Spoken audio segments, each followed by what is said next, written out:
Welcome to Camp Chaos, where we celebrate the wild ride of modern womanhood. Join us as we dish on motherhood, life's ups and downs, and all things pop culture that we know you want to talk about. With special guests and expert insights, we're here to empower you through the chaos of everyday life. Consider this your ultimate escape from the hustle and bustle, and as always, parental guidance suggested. Camp is now in session.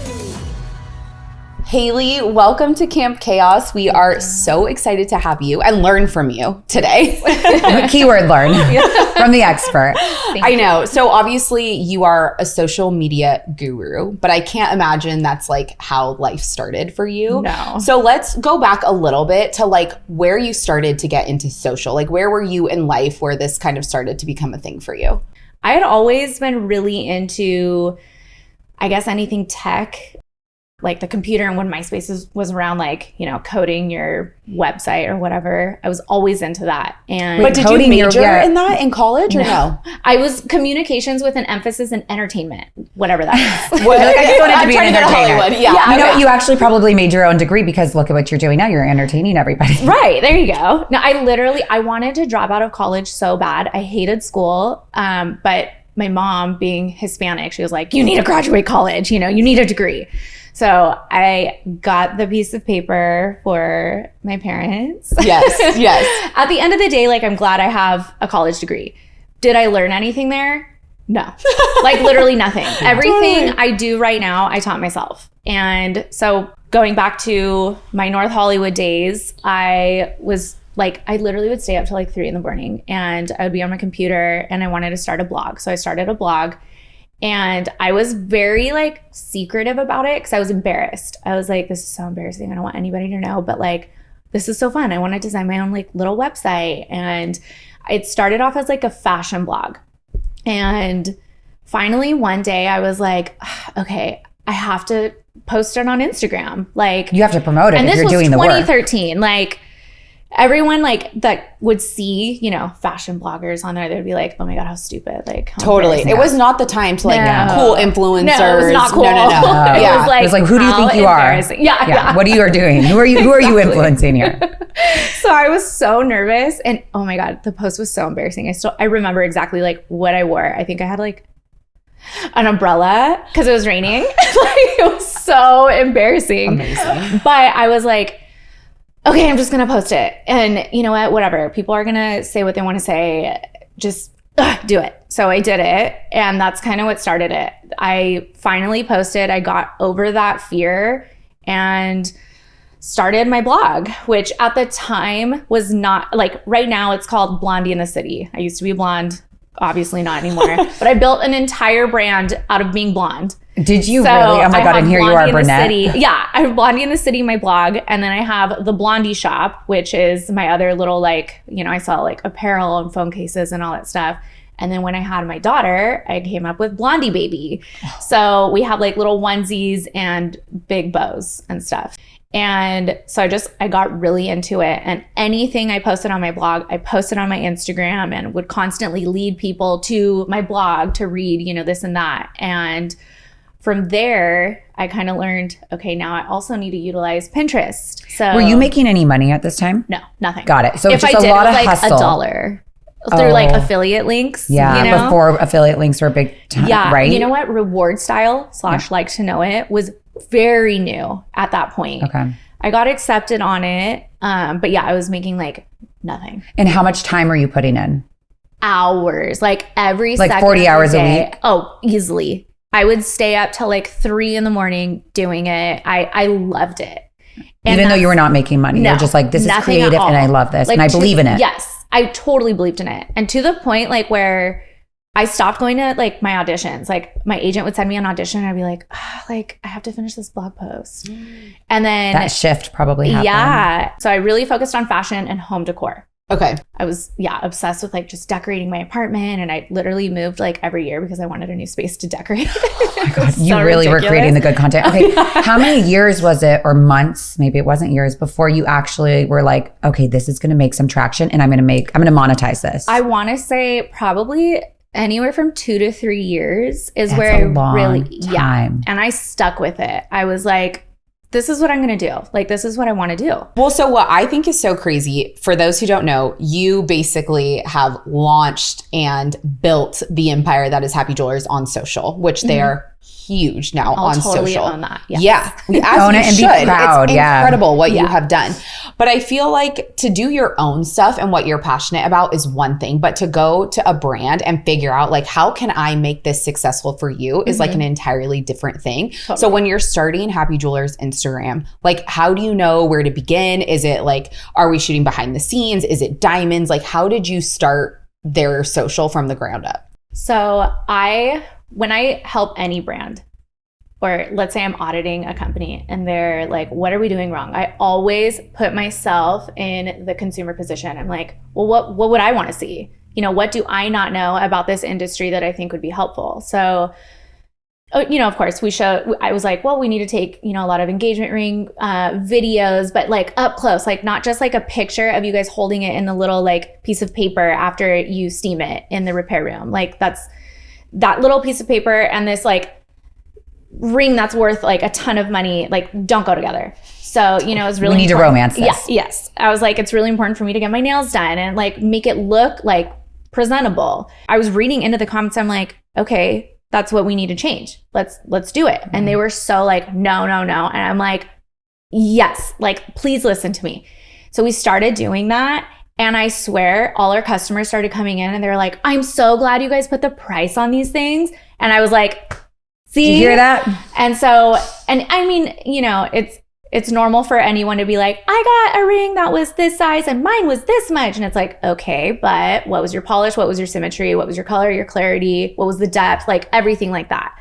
So it was like little things like that we started to educate everybody on. Like you can have two of the same stones that look almost identical, but when it comes to the paperwork, the price is going to be completely different. Mm-hmm. So that's something that a lot of people didn't really understand. And we started to utilize the Instagram platform as like okay, let's not only show what we do, but really explain the let's diamond go deeper. industry. Yeah, you're going deeper than just like, here's a pretty shiny diamond that you can like or save to. I mean, how many times have you saved pictures? And like, my future ring, absolutely. My future ring. I think I have an whole album still on. Yeah. Right. So then I want to say about a month or two in, we had a whole team meeting and I was like, you guys need a website. And they're like, we have one. I'm like, but you can't shop on it. And I'm like, it's like yellow and blue and black. And like, it shows really ugly pieces. And I'm like, we need to make it shoppable. And they're like, no, we're not that kind of business. And I was like, people need to be able to shop online. And I'm like, you're missing out on so much business. Wait, so you're way more than just the socials. You're the entire brand. Oh, I did like a lot. We did end up bringing somebody in. Her name is Lavella. She and I worked really, really well together. She ended up building the website because once I finally got them on board to do a website that was shoppable, we were like, let's find somebody that can get that going. So before they were like officially like, okay, let's do it. I was like, fine, if you guys don't want to do that, let's get on Etsy. Because I saw a lot of jewelers were on there. So I was like, let's try that. And, you know, at that time on Instagram, you would do the swipe up. And I was showing them, I'm like, look, like you could just do swipe up. And I'm like, nobody wants to come into a store nowadays. Like I shop online all the time. I don't remember the last time I went to a mall to go shop for something. Like we need to be able to give people the option to buy online because before they would be like, just tell them to call the store. I'm like, nobody wants to get on the phone. No. Like I hate getting on the phone. Text me. I hate getting on the phone. Yeah. If you call me, there's an emergency. Yeah. If I need to make a call, all of a sudden I don't want it anymore. Yeah. Like no. Forget it. Yeah. So they let me start doing Etsy and we started doing about like 30,000 a month on Etsy. And once they saw that, they were like, okay. And I was like, here's the thing with Etsy, you get a lot of the customers that complain about literally everything, like everything. And I'm like, we need to look more professional and make a website or like, you know, rebrand your website. And so once we kind of got into that, at the time, our colors were blue and yellow. And I was like, this is what happened. I was at my apartment. I was on my computer, my TV's on, and a Target commercial comes on, but I see pink. And I look up and I swear I went on Target.com because I saw pink. I was like, ooh, it like, you know, and then I went the next day. I was like, Gabe, we need to change everything to pink. I'm like, girls love pink. And I'm like, I promise you, your brand will like, people will love it because it's pink. Like, I don't know how to explain it, but, and I, They'll be drawn told to him, it. exactly. I was like, I told him about my Target story, and all of a sudden we changed everything to pink. Our entire showcase, we had pink, and we redid like the logo and just started redoing everything. And I'm like, you didn't go to school at all for design, branding, nothing. I learned like Photoshop, graphic design, all that stuff when I started doing my blog, because I started designing it myself. And I didn't have the money to pay a designer. So I was like, well, let me just learn this on my own. And so I did. And how I actually am curious to hear about this because I feel like I always have an interest in these things, but I'm like, that looks like too much. That looks like too much work for me. I'm going to just back myself out of that. Like all the time. Like even like to know when I started that, I was like, oh, I'm doing it. I don't like this app. Never mind. Bye. Yeah. So like, it's really easy for me to dip out of teaching myself things, but how much time did this take you? I mean, when I wasn't doing whatever I was doing to make money and I was home, I would get started. I would say like, right, let's say I got home at like 6 p.m. from, I don't know, taking a class or whatever. I would just get right on it, and I wouldn't go to bed until like 2 or 3. I was nocturnal, and I literally would look at the time. I'm like, oh my God, I need to go to bed, but I want to finish this. Like I just got so into it, and I thought it was so fun, like kind of doing the behind the scenes and then getting to see what it turned out to be. You're creative. Yeah. And with them, they're very set in their ways. So I always had to do a lot of convincing, and I was like, please, like, we have to do this. Like, you have no idea what you're missing. And then, you know, after some time, they would kind of budge and be like, okay, let's try it. And then, you know, people started like loving it. And he's like, yeah, but what about the guys? I'm like, the girls are the ones sending their boyfriends their like inspo. Like they're the ones that want to come in here and like take pictures. Like, I'm at Happy Jewelers. And so that's when, you know, quickly we expanded and going into our own store. So many jewelers did not survive the pandemic because they did not grow, you know, with online, exactly. Like, where was your income coming from? Was it coming mostly from your blog? Was it coming from Happy Jewelers? Was it half and half? And totally from Happy Jewelers. Totally from Happy Jewelers. Okay. So while I was still getting my income through my blog and my Instagram, I did take quite a step back because I was so busy with they Happy worked you Jewelers. hard there. Yeah. And it was like, you know, after, of course, the store would close, all of our customers have our phone number. So I mean, it never ends. The amount of texts that, because at the time we only had like 10 employees and so many customers. So all the leads just were dispersed between us, and it was just so hard to maintain. So you had no time to focus on yourself. No. So I think this is really interesting because I feel like girls all over the place want to start an Instagram and they get some followers, or they have something that they, you know, little branding background, and they start something, but it's hard to get a payoff. Like, when do you start getting a payoff on Instagram? And that's kind of what the difficult part is, because a lot of brands will reach out to influencers, but they don't want to pay them. And it's like, okay, but you're asking me to do a lot. And so when I was still, you know, deep into Happy, I would do all my blog and Instagram stuff on my Saturday and Sunday. And that was my whole day, or my whole weekend, was shooting for my blog, editing, posting, doing the affiliate links here and there, you know, doing the advertisement and whatnot. And so, yeah, it's like, I get that we're getting a free product, but like, you're asking me to shoot your content, be the model, edit it, put it out there Engage on all with social media platforms, and continue to, but you don't want to pay me literally anything.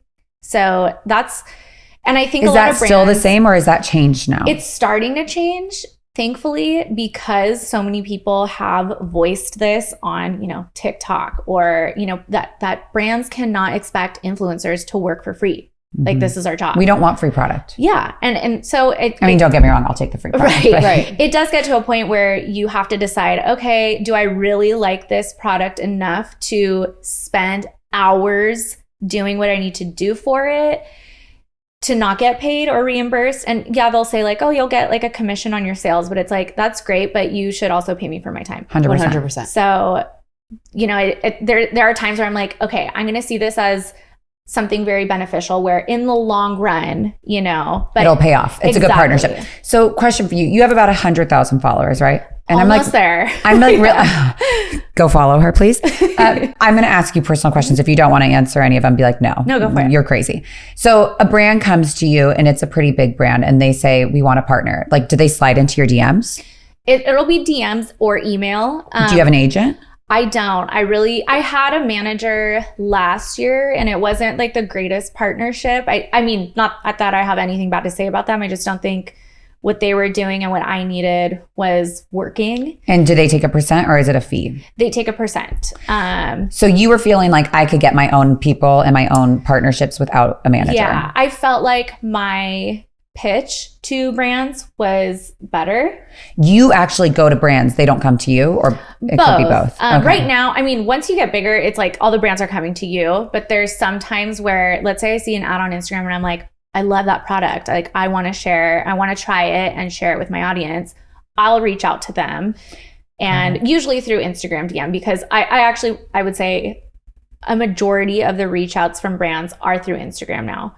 Because it's like where you're doing the work anyway. Yeah, it's where you live. We're all living on Instagram. Everything. Exactly. Sorry. I was going to say, I want to step back just a tiny bit before so we can close the Happy Jewelers chapter. I'm like, come on. Jumping. No, it's fine. So you took a break from your personal blog Instagram, or like you put it a little bit on the back burner because you were building the Happy Jewelers brand. Yes. At what point do you say, okay, this chapter is closed and now I'm going to go continue to build your brand? Because when you were at Happy Jewelers, you still have 20 to 30,000 on your personal. At that point, I had like 50 to 60. Because you're still growing Yeah. even now. So you say, okay, let's close Happy Jewelers and focus on how did that decision come? So I got pregnant and... Did you get pregnant early? Yeah. So like right after you guys got married? Pretty much. So we got married in 2021 and then I got pregnant March or April, I think.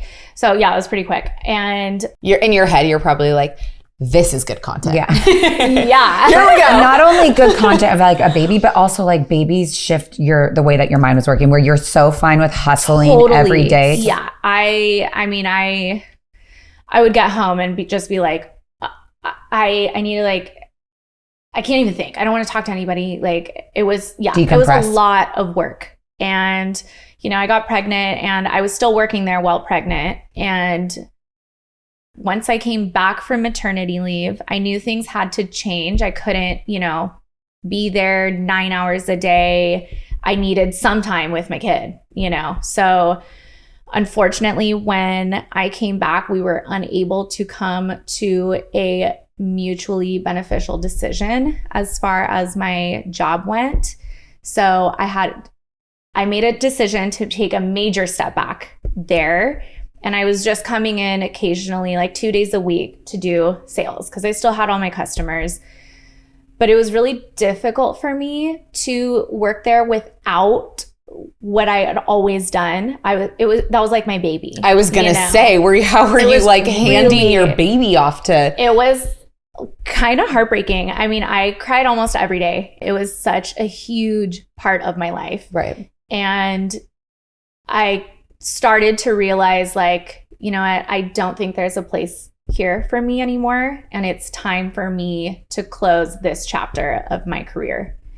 And although that was so hard, I mean, my Instagram really started to grow after I left because I got to pour all of my inspiration and everything back into that because it was stagnant for a while because I was just there's only so many hours in a day or night if you're working day and night. Yeah. So I was like, you know what, I think this is the right move. And although it was still so hard because I was there longer than I had been anywhere else. Mm-hmm. Yeah. And they were my family and all my friends are pretty much still there. So that was difficult, but I knew it needed to happen. Mm-hmm. And I truly believe it was the right move, not only for my life as a new mom. But for me, mentally, it was the decision I needed for my like mental health. Yeah. So, which is so crucial when you're in postpartum too. oh my God. It's like there's so much going on with our bodies in postpartum. And then if you have like a stressful work environment or like a place that you're having to go to, it's like, ooh, okay, where can we cut things that can make me better? Exactly. But I think this is where like the conversation that we're talking about is I feel like when you become a mom, so much shifts and you're like, well, maybe going into the office isn't working for me anymore. But I still want to make money. Like, how can I do that? And a lot of people now are finally looking to social as a business. But I feel like, you know, even for us, we're like, we're going to be content creators. And we're like, oh my God, we cannot do this because it takes so much time. And there's so much more that goes into it than people think. I mean, we will sit here and edit reels for 8 hours. And she's texting me and she's like, it took me 8 hours. Is this normal? No, I'll literally tell her, I'm like, I think that either we're like, something's wrong with she came over and we were editing things together and I was like, is this normal of how long this is taking me? She's like, yeah, no, this is normal. Yes. I'm like, no one understands how long it takes you to edit a reel. And people will be like, isn't it like 5 minutes? I'm like, no. Not a good one. Exactly. Not a good one. And I'm like, if I'm going to make a reel, I'm going to make it worth my while and worth the, you know, the time of my followers. I want them to want to watch it. Yes. But yeah, it takes a long time. So when you go back to your personal Instagram after Happy Jewelers, are you focused on mom content? Are you focused on your personal life? What is your focus now? I would imagine it shifted a little bit from being a fashion blogger. Oh, totally. So I would say the major shift as far as the fashion blogging and what it is now happened when I was pregnant because I was so sick. All 9 months I was throwing up. At least 3. No. Oddly enough, I was surprised that I didn't. But I threw up at least like 3 to 4 times a week. And I was so sick. I didn't want to do my makeup. I didn't want to get dressed. I didn't want to take pictures. In front of the camera. Yeah. And I'm like, oh man, like what do I do? So I started just going back into like my home decor. And then just focusing on, I was like so honest. I'm like, I'm so sick. I don't want to do this. And you were real. Yeah. And that's one thing I always wanted to be on my Instagram was real. Up front when, you know, I got my nose done when I was 19 and I totally shared that and shared it on my blog, like this whole thing, you know, I get lip filler, blah, blah, blah. And I got veneers, you know, with all that stuff. You have to be very vulnerable and very, very open with sharing all of the dirty parts. Exactly. So for example, like the veneers, I was like, yeah, I had braces and I still didn't like my teeth after. And I'm like, all that time for me to not like my teeth, I'm going to get veneers. Like I wanted to, and I did. And if people don't like that, like whatever, you know, but I think people really do like that I am very honest and open with anything and everything. And even with the divorce, I mean, a moment in time, I not only felt like very free because I finally shared what was going on in my life, because a lot of people started to notice that I was kind of like, I don't know how to put it, but unhappy.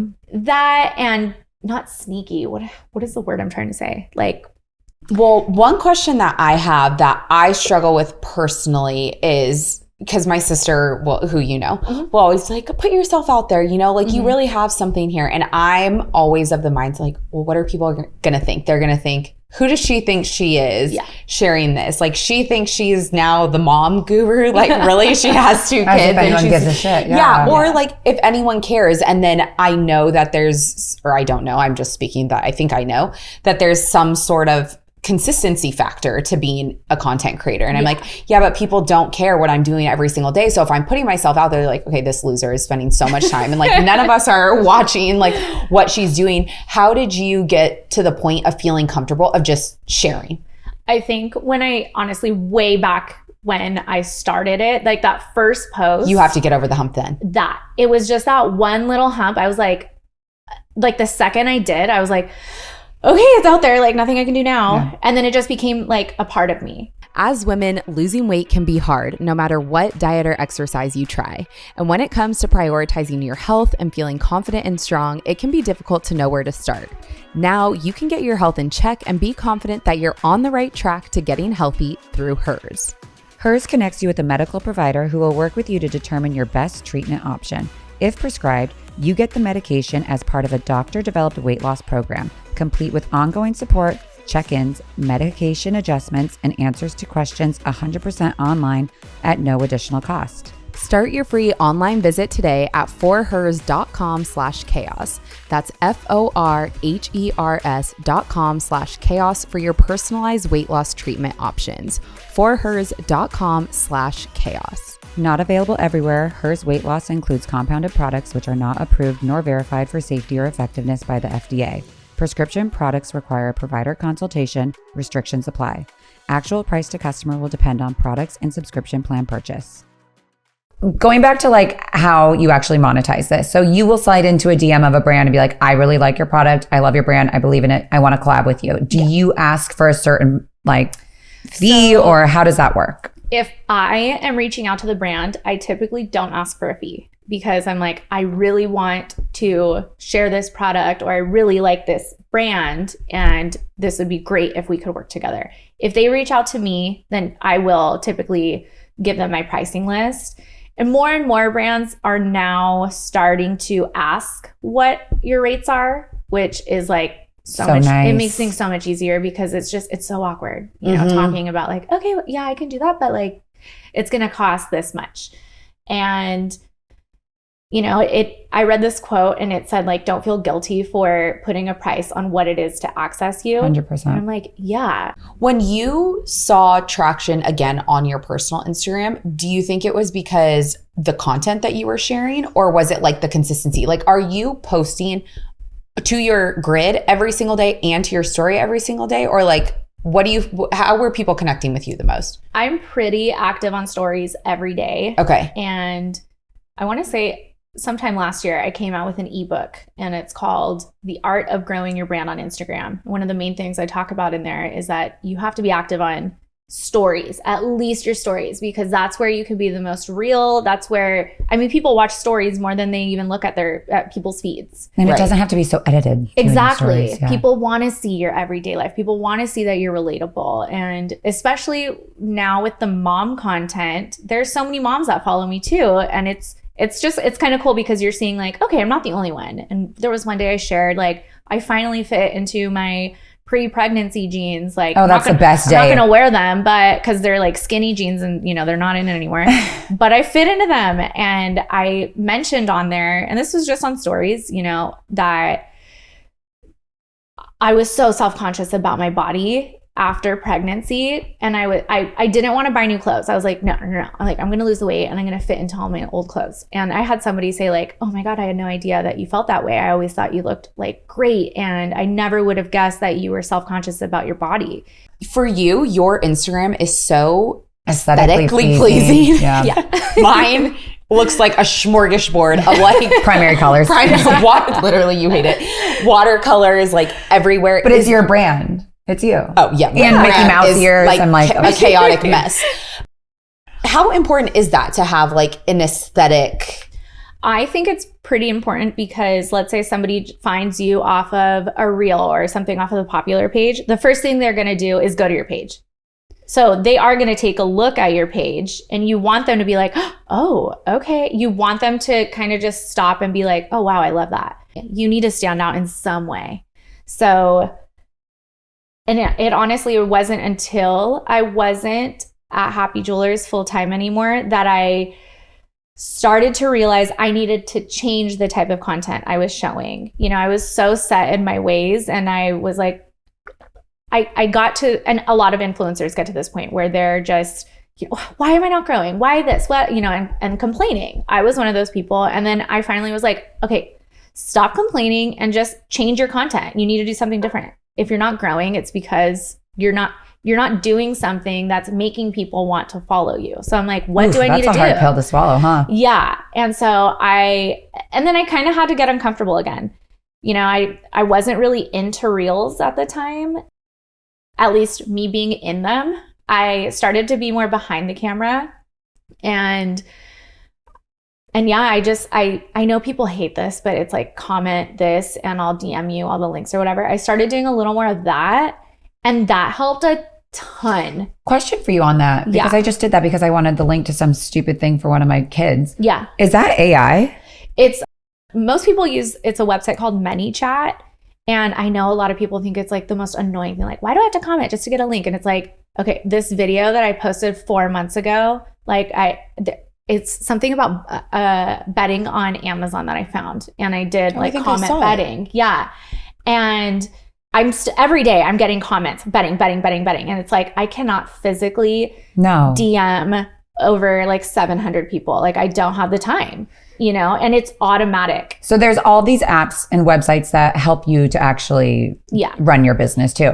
So it's called ManyChats and it's like Money Chat? ManyChat. Okay. And that right there is an easier way to respond, continue like monetizing. Yeah, because it's automatically sending them your affiliate link. So it's constant. And it's like my top seller on Amazon for sure. So you also make money on Amazon. You have an Amazon storefront. Yes. So what would you say your percentage from Amazon versus like to know it? Like how are you making money in this? Honestly, if you don't mind me asking. No, for sure. I definitely get more out of like to know it than I do Amazon. A lot of times too, I'll just link my Amazon through like to know it because I like having it all in one place. So a majority of my income comes from like to know it.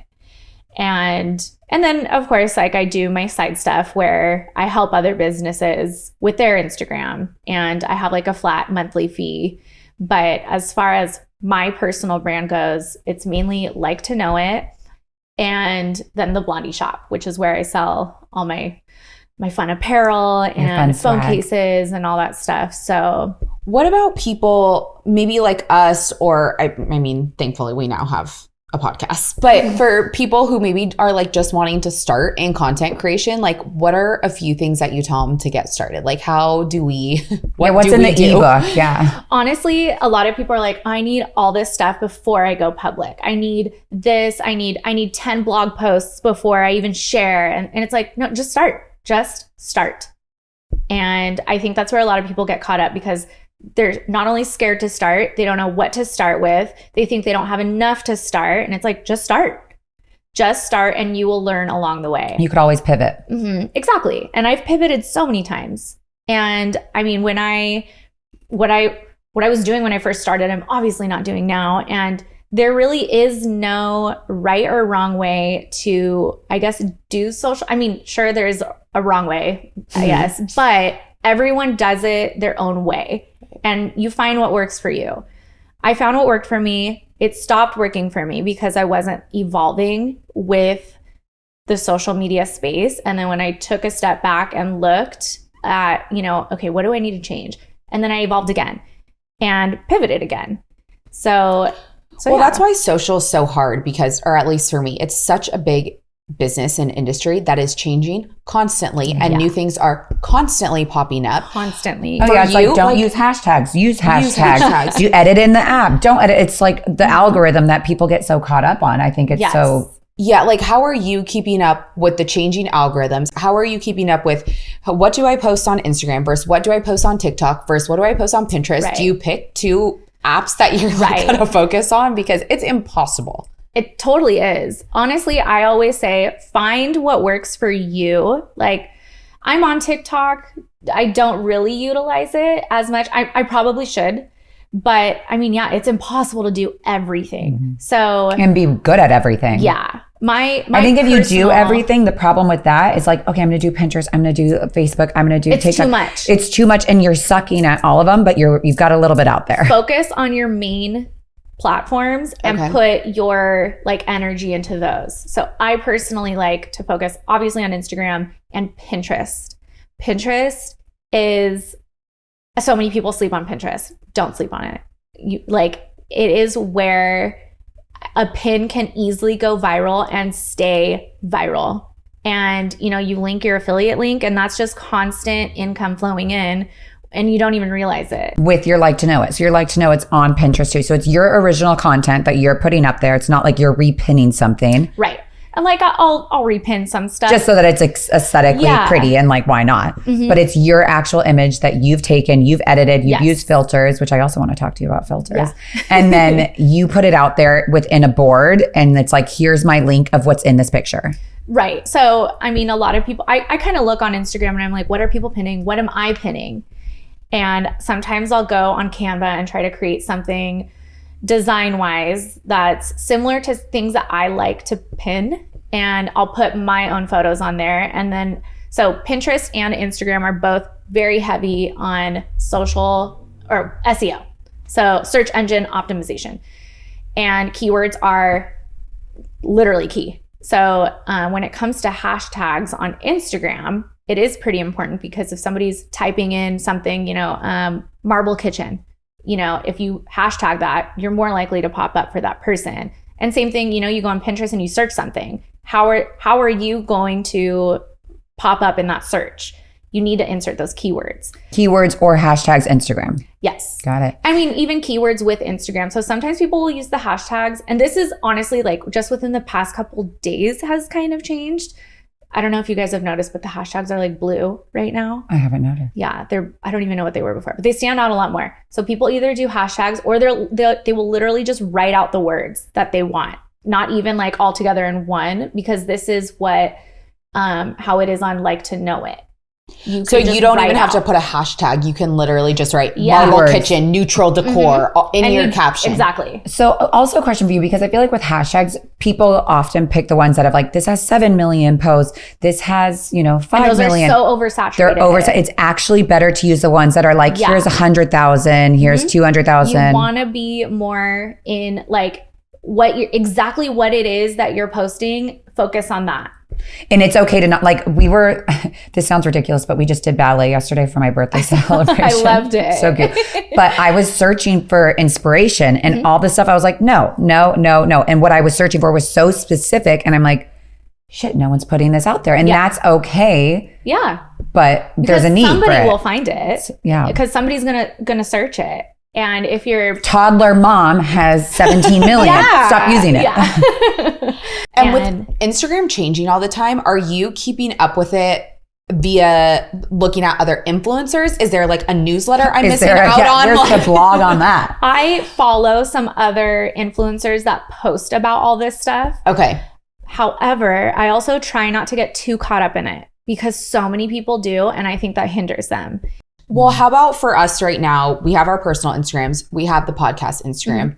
We want to grow, obviously, but we want to grow organically. And we want people to follow us who actually care about what we're sharing. Right. How we are growing, but how do we continue to grow on social? Right. Being consistent. I mean, consistency, especially with a podcast, I think is really important, because you can't really take a break from a podcast. No. It's terrifying. You're telling me. My husband's like, I'm sorry, when is season 1 over? It's like a TV show. It's like you have to keep it going.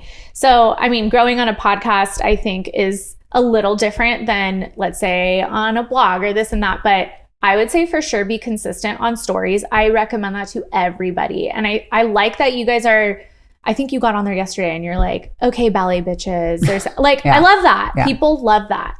And they want to feel like they're your friend. And you know what? If there's one thing I learned in college, it's this. I don't know what class it was, but it was the class I was taking in my last semester. And she said that people they feel like they can relate more, or they feel closer to news reporters because they're looking directly into the camera. So they feel like they're more so friends with you versus watching somebody where they're not looking at the camera. Interesting. So as influencers or anybody on social media, when you're sharing your life and looking at the camera, people start to feel like you're their friend.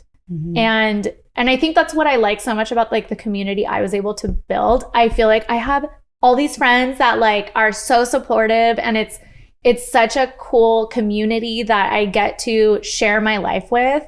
And it wouldn't have happened had I not been vulnerable, transparent, and I mean, at the same time, nice to my followers, reaching out and messaging people back, or engaging with them, and not just saying thank you so much. Exactly. Thank you so much. Exactly. When you picked your aesthetic, because yours is very aesthetically pleasing, as Taylor talked about, do you have 2 filters that you go back and forth, or are you are you in Tezza? Are you in Lightroom? Give us your nitty gritty secrets. I used to be really into Lightroom, and then I got into Tezza. Okay, see, I can speak your language. SETI. What spell it? SETTY. Download it. Hannah, is it Goodwin from The Bachelor? Yes. It's her app, and I love it.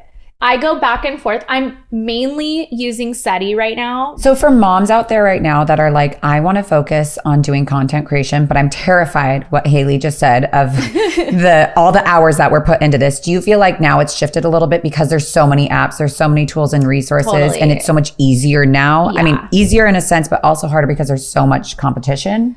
Yeah, I mean, I'm on Canva a lot, and when I am on there, I'm like, oh my God, like I used to have to figure all this out on Photoshop, and it took And it does it for you now. long. Yeah. Now I can find a template and build off of it. And I'll do that for like my own personal brand where I can build off of it. When I am my other clients that I'm helping them build their brand, I usually will just do it from scratch, but you have so many things to choose from. Images, font. I mean, you have just everything on there. Yeah. Canva is my best friend. It is. I mean, if you are not on Canva, you need to get on it. Yeah. Like it is. Okay. Pinterest, I think, is huge, what you said. And then also for our girls out there, Canva. Uh-huh. Okay, I'm going to share something that I've never shared, and I don't know if I've said it to you, but my husband was married. This isn't the part that I've never shared. My husband was married previous to us. They have 3 children together. And when we first met, it was 2013. Instagram was starting. I was on a TV show that I already had a little bit of followers from. I went private because I'm like, I don't want to share my life with any past, I just was very private. Sure. I'll just say that. And then I got to a point where every day I'd wake up and I'm like, I don't care. I'm just going to share my life. I'd go public. Then I'd be like, by 4:00, no joke. I'm like, oh my God, I'm going private. I cannot share this. I need to remove all these followers. When I tell you I spent hours removing followers, Haley, it was like psychotic. Yeah. It was like I was in this limbo of, do I share? Do I not? And he also gave me a lot of pressure of, he's like, don't put that out there. My family's watching. Don't put that out there. I have 3 children that are going to see that. Don't put that out there. My ex-wife will be jealous, whatever this was. But it was something that I'm like, finally, when Taylor and I were talking, it was like, what am I doing? I'm in my mid-30s now. Why am I living this life for anybody else? If I'm going to share my life, I'm going to share my life. But it's the weirdest thing of having a spouse that also has to agree with, are you okay with this? So when Taylor said, she's like, you have to go public. I had to come home and say, are you okay if I go public? Because like, it's part of my life is our children and you. And it can't be that like, this is just the Kendra show. Like, that's not organic. It's not authentic. And like all my kids and my husband are my life. But it was such a weird thing having to have permission. Like that conversation. Yeah. I know. Yeah. We had to have the conversation too. More so when we start, because I like always share my kids on Instagram. It's like I said, how I connect with most people. But, with the podcast and like possibly growing a little bit more on Instagram through this, we had to have the conversation of like, is it okay if the kids are on Instagram?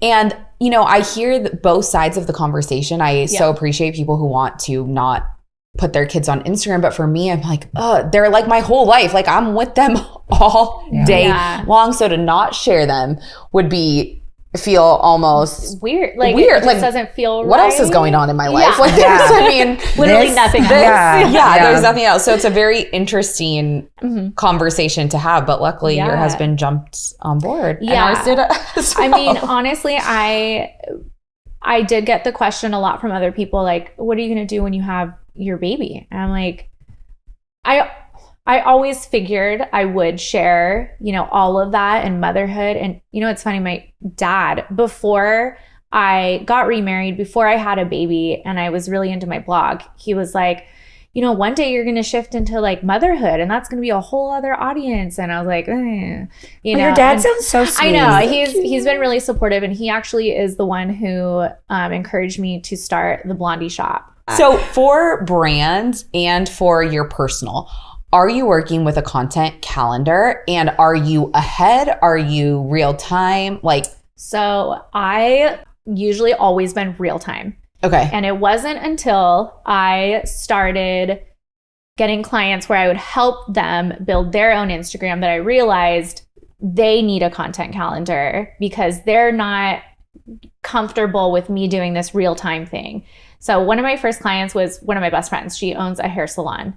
And right when she started it, she was like, I don't know what to do about Instagram. And I was like, I'll help you. Like, I'll do it. And so I had her as a client for about 6 months. And I was pretty much doing everything real time. And she, one day was like, what are we posting today? What are we posting tomorrow? It's too and I stressful. was like, oh, like, we'll figure it out.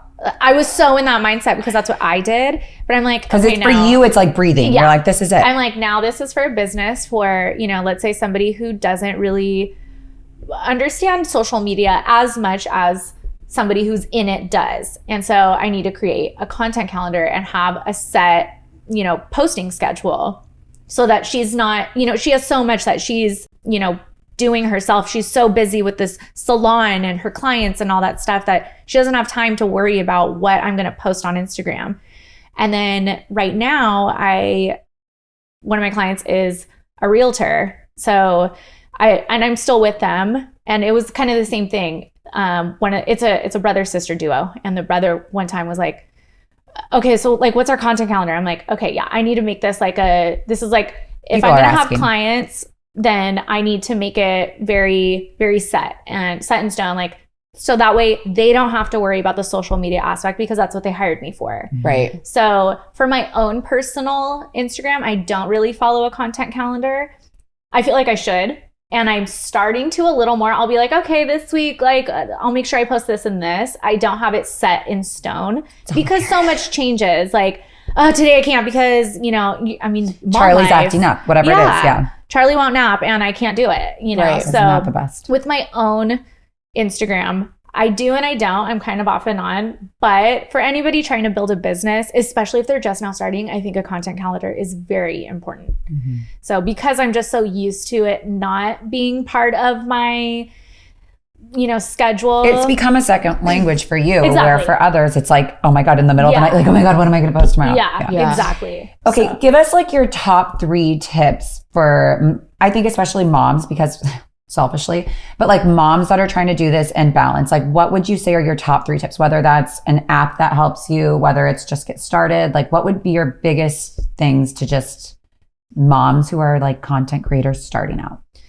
Don't be afraid to share the ugly parts and the hard parts because, like I said before, that is what makes you relatable. You want people to feel like they're connected and like they want to come back and see what you're doing. They like, that your followers, like they are not alone in how they're feeling just because you look all put together all the time and, you want to be like, let's say a fashionista mom or like a hip mom. You need to show that you are a real person too. So I think a lot of people just kind of get caught up in wanting everything to be perfect that they forget that, well, that's not real life. Mm-hmm. You have to be relatable. And as a mom, that is the easiest way for you to show that you are relatable because everyone is going through these like teething. I didn't sleep and this and that. I haven't showered or washed my hair. It's a content creator's dream as being a mom because you have something every single day, there you all go. day. Yeah. Okay, number 2. So, and then of course, utilizing Canva. That really goes for anybody, not even just moms, anybody utilizing Canva and yeah, just sharing your daily life on stories. I think stories are so important. I think you'll probably notice you'll get more views on your stories than you do engagement and traction on your posts. Mm-hmm. Stories are really, when I was at Happy Jewelers, it was like, Gabe was always like, stories, where are the stories? Stories. That is where the monetization comes in. That's where people click your links. That's where people are led to where you want them to go. So that's why I am like 24/7 on stories. Occasionally I'll like not post a full day and I'll take a little break on stories, but don't sleep on stories. All right. Yeah. Okay. So tell everyone where we can find you. So on Instagram, I am Hayley LaRue, HAYLEY. LARUE. LaRue is my middle name. Such a cute middle name. I told my mom, I'm like, her name's Hayley LaRue. She goes, that's not her real name. I'm like, I think it is. Right. Such and a it's good funny name. because it's like, I'm Mexican, but my mom was like, LaRue. So French. So French. Yeah. And it was like the most consistent last name for like a while because I had like my maiden name and then my other last name and then now my new last name. You switch, so like, I'm always Hayley LaRue. Yeah. Okay. And then ebook is also on your Instagram as well. You can find it there. Can be found there. It's on Amazon, The Art of Growing Your Brand on Instagram. And it's an easy read. And even if you don't have Kindle, you can just download the app for free and you read it on there. Okay, we're doing that homework. Literally. And then, where am I? I mean, Pinterest is just, it's not really like a place to follow. It's more so like, just get on there so that people can find the stuff you're posting. Yeah. And your shop? theblondieshop.com. And what do you sell in the Blondie shop? So I like to make like fun saying, so I've always liked, what is it? Like the Mayfair group. Do you guys remember Wild Fox Couture? Yes, yeah, of course. Are they still out? I don't know. I know should bring them back. they closed their like location on Sunset. So I wasn't sure if they're still around, but I've always loved stuff like that. Just like fun, like things that you just want to like throw on. Yeah. And then I just started doing phone cases. This is Cute. when I was like, oh, it's Adorable. giving, like Palm Beach, like Barbie that Victoria's vibes, yeah. Secret, Yeah, you know, cute. pink wallpaper, whatever. But yeah, I mainly I'll do like baseball caps, shirts, sweatshirts, hoodies, and phone cases, and I make everything on Canva. So, yeah. My gosh, you're really doing the damn I thing. know. Haley, This thank was you for being amazing. here. Thanks for having Yeah. me. This was fun. You inspired us fun. so much. Thank you. I'm like, I have so much homework. gonna go listen to this podcast immediately and start taking some notes. Thanks for tuning in to Camp Chaos. We hope you enjoyed today's episode. If you liked what you heard, don't forget to subscribe, rate, and review our show. Connect with us on social media at Camp Chaos Podcast. Until next time, campers.